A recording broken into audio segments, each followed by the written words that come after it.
পত্রিকার পাতায় বসন্তের এখন ভরা বার্ধক্য। ঠিক এমন সময় বইমেলা প্রাঙ্গণেও বাজছে বিরহের সুর।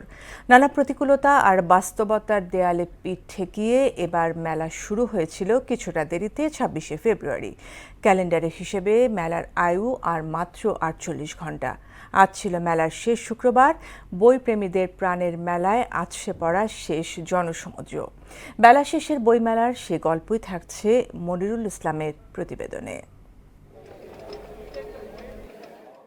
আক্ষরিক অর্থেই বইমেলা লেখক পাঠকের মহামিলনের। বিকেলের রুগ্ন রোদের দীর্ঘ ছায়ায় অগণিত পাঠকের পদচারণায় মুখর ছিল প্রতিটি স্টল।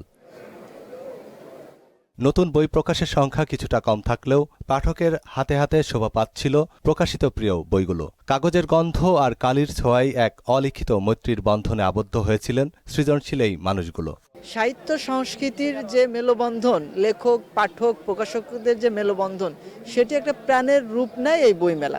অনেক বই সিলেক্ট করেছি, কিন্তু আমি অল্প বই কিনেছি।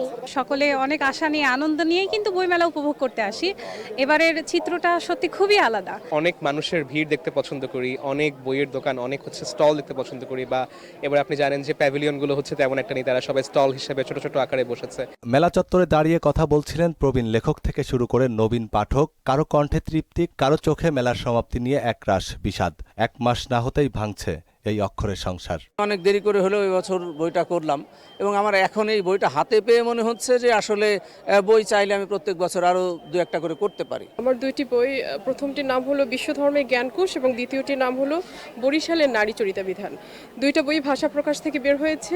এটা মূলত একটা কবিতার বই, কাব্যগ্রন্থ। এখানে 50টি কবিতা আছে। মেলার স্থায়িত্ব কম হওয়ায় আক্ষেপ থাকলেও প্রকাশকদের চোখে মুখে ছিল না লাভ লোকসানের গাণিতিক কোনো হিসেব নিকেশ। তাদের কাছে বইমেলা মানে কেবল বাণিজ্য নয়, বরং শেকড়ের টানে ফিরে আসা এক মিলন মেলা। প্রকাশকরা মূলত অংশগ্রহণ করেছি যে একটা ধারাবাহিকতা রক্ষা হোক, সেই কারণে আমরা এখানে অংশগ্রহণ করেছি। কিন্তু যে বাণিজ্যিক দিক বিবেচনা করলে সেক্ষেত্রে প্রতি বছরের মতন বলা যাবে যে আমরা অনেকটা ব্যর্থ। ফুরিয়ে আসা সময়ের গধূলি আলোয় ছিল উৎসব আর বিষাদের এক অদ্ভুত সংমিশ্রণ। পরশু বাদেই মেলার ফটকে যখন তালা পড়বে, তখন রয়ে যাবে কেবল কিছু দীর্ঘশ্বাস আর আগামী বছরের জন্য এক বুক প্রতীক্ষা। বইমেলা শেষ হয়, কিন্তু শব্দেরা বেঁচে থাকে হৃদয়ের অলিন্দে। মনিরুল ইসলাম, মোহনা সংবাদ, ঢাকা।